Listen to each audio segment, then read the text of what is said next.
Simambo Beni, the law connoisseur, here to make legal knowledge both comprehensible and within your reach. I am popularly known as Becoming Advocate Ngobeni on all my social media platforms, and that is your Instagram and TikTok. So please do head on over there to follow me. Well, before we start, thank you so much we are sitting at 284 subscribers while I'm shooting this video.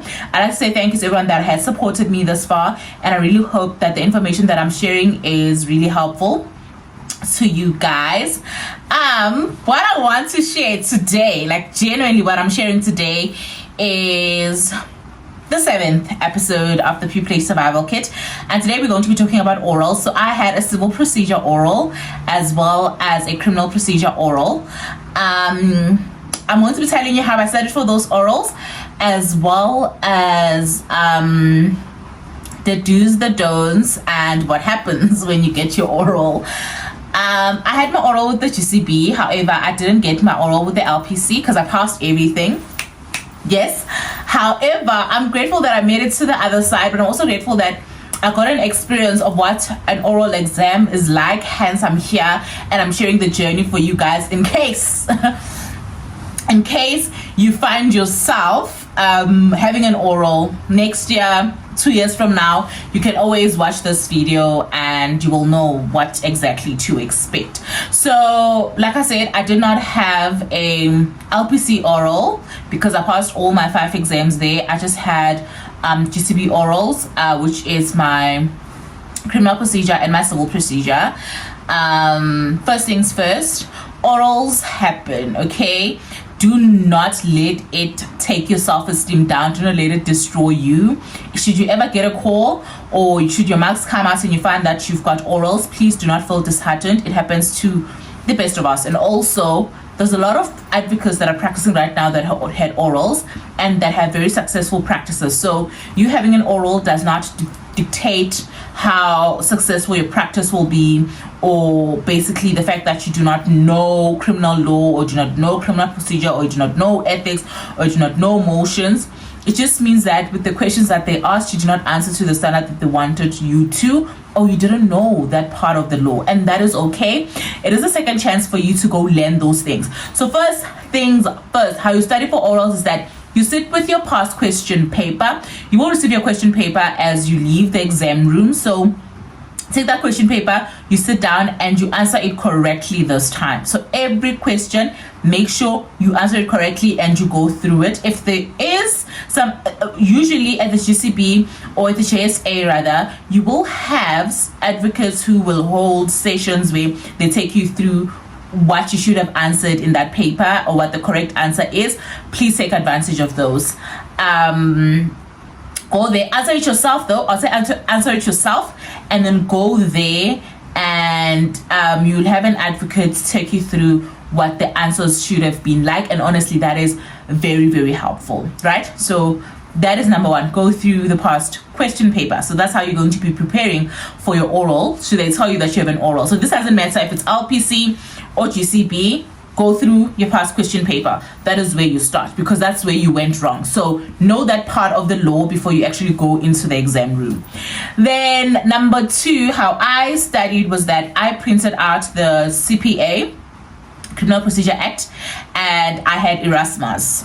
So those are the things that I used to study. I made sure that I have plan cards explaining every rule, and I would explain it to my friends, I'll explain it to my family members, because remember, now it's an oral, so you need to also make sure that you can articulate in a way that people can understand, because it doesn't matter whether or not you'll be able, you won't have time to write it down and then read it. So practice on your practice articulation, your ability to explain the concepts or to explain the rule or the section of the act. That is also really, really quite important. So that will be number 2 for me on how I studied for my orals and how you can also do it.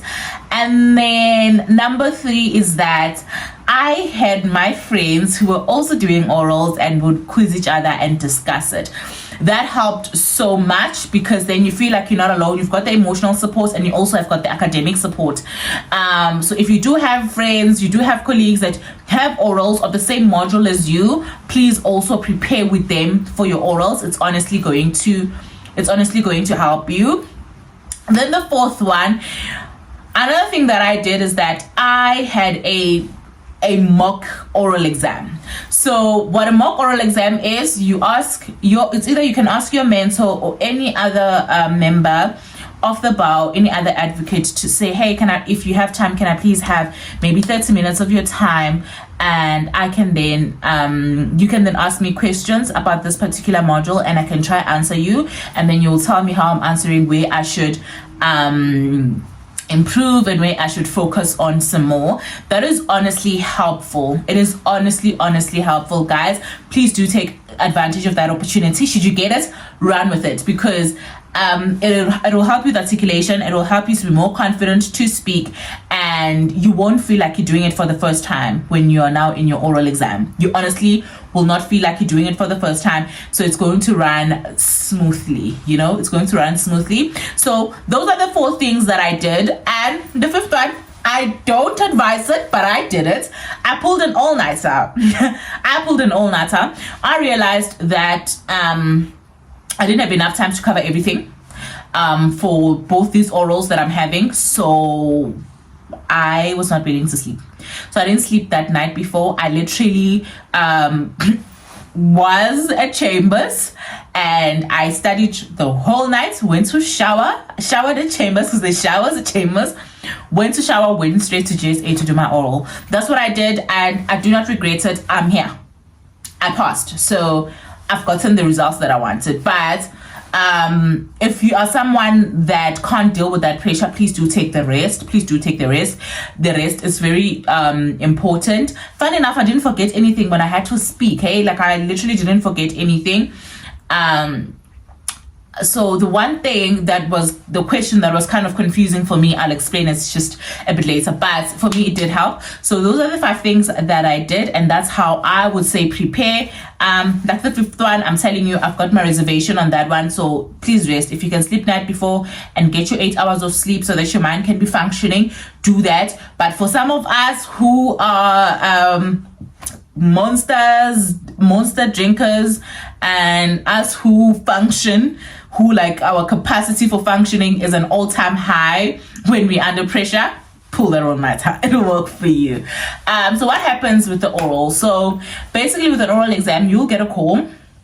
I got a call from the JSA, from one of the personnel at the JSA, and they told me that, listen, you have got 2 orals that you have to prepare for, and your oral is civil procedure and criminal procedure.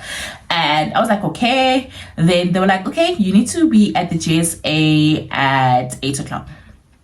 So that is exactly what I did. On the day of my orals, I was there at 8 o'clock, and when we got there, they were going with the list. So it was like alphabetical order. You sit there, you wait for your turn. So while you wait for your turn, you can study and obviously go through things, and that's what me and my friends and colleagues did. Go through the last bits of the work that you think you don't know. But if you think that's going to make you nervous and you've covered everything, you could use that time to relax and just try to calm your nerves down. I also had Lerato Tao give me calming pills. They helped me so much. I was so nervous, guys. I was so nervous. I'm so grateful for her for giving me those pills. Trust and believe. So yeah, I asked her for a few pills because I really needed some pills to calm me down, and mine were finished. So I was like, okay, let me just ask her, because I know she also has the same pills as mine. Then orals took about 10 minutes, 15 minutes each person. It honestly depends on the questions that you're going to have, right? So you can't really confirm that they're going to ask you 2 questions or they're going to ask you 3 questions. Honestly speaking, you will see when you get there. But I would say that most of the people that did GCP orals had 4 questions for each module. So if you had, for example, 2 orals, you would have 4 questions, which is a total of 8 questions. It's not to say that it happens like that, but I'm just saying with a lot of people that I've spoken to received that. Others received more. Others received more. So you can't really even confirm that, to be honest. I'd say prepare everything so that whatever question they ask you, you can answer. Like, know every rule, okay? Know every rule. I went through my Erasmus. I made sure that I knew every rule. I could explain everything, because at the end of the day, when they ask you a question and they're looking at you, they do expect you to answer. They definitely do expect you to answer. So yeah, that's what I did. I waited for my turn. When my turn came, oh, I was so nervous. I went in. They were, if I can recall, there was about 6. So there was a judge there, and there were different advocates who are practicing during the in the JSA. And I had 2 of them ask me questions. So one person asked me all criminal procedure questions, and then one person asked me all civil procedure questions. I like the fact that they were very kind, very professional, and they give you time. So don't panic. They're not there to fail you or anything like that. Literally, it's a second chance, and take it as that, a second chance, guys. Don't get there having reservations of, oh, I'm gonna fail, oh, they're gonna make me fail. No, that's not true. It's honestly not true. They are there to help you, because sometimes, honestly speaking, you could just be bad with writing an answer down, but when you explain it, they could be able to understand it. So that's why oral exams are there, right? That's the purpose that they serve. So then they asked me my questions. So for criminal procedure, I forgot, I missed one answer. I missed one answer, and I just confused the sections. So that was worrying me a bit. I remember when I went out of the exam room, oh Lord, I kept on telling Linda that, oh Linda, I think I failed because I missed this question. And Linda was so irritated with me because I kept obsessing over this one question. But to be honest, I made it through. So yeah, all the questions, all of them, I knew them. So the civil procedure questions, I knew them. The criminal procedure, I just mixed one, I actually mixed sections, not really the answer. So yeah, that was my oral exams journey. But what I could tell you, it's not the end of the world. Please go there with a positive mindset. Please go there understanding that they are there to give you a chance, and they are there to allow you to maybe explain better than you can write, because sometimes, like I'm saying, you could maybe have made a simple mistake and failed the exam, maybe because you forgot, or maybe because you couldn't just write, you couldn't write the answer exactly how they wanted. But do not take it in a bad light, guys. It's a great opportunity. I think it's imperative actually for you to have that opportunity. So that's what I would say. Should you get an oral exam, calm down, okay? Don't stress.